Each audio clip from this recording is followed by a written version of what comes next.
अलम तर इलल मलइ मिन बनी इस्राईल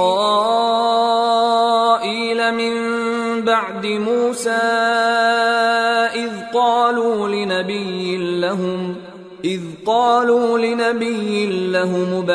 लना मलिकन नुक़ातिल फ़ी सबीलिल्लाह क़ाल हल असैतुम इन कुतिब अलैकुमुल क़ितालु अल्ला तुक़ातिलू क़ालू वमा लना अल्ला नुक़ातिल फ़ी सबीलिल्लाहि वक़द उख़रिजना मिन दियारिना व अब्नाइना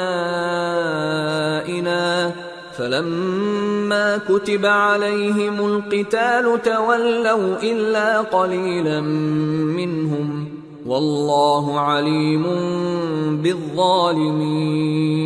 भला तुमने बनी इस्राइल की एक जमात को नहीं देखा जिसने मूसा के बाद अपने पैगंबर से कहा कि आप हमारे लिए एक बादशाह मुकर्रर कर दें ताकि हम अल्लाह की राह में जिहाद करें। पैगंबर ने कहा कि अगर तुमको जिहाद का हुक्म दिया जाए तो ऐसा तो नहीं कि लड़ने से पहलू तेही करो। वो कहने लगे कि हम अल्लाह की राह में क्यों ना लड़ेंगे जबकि हम वतन से खारिज और बाल बच्चों से जुदा कर दिए गए। फिर जब उनको जिहाद का हुक्म दिया गया तो चंद अशखास के सिवा सब फिर गए और अल्लाह जालिमों से खूब वाकिफ है।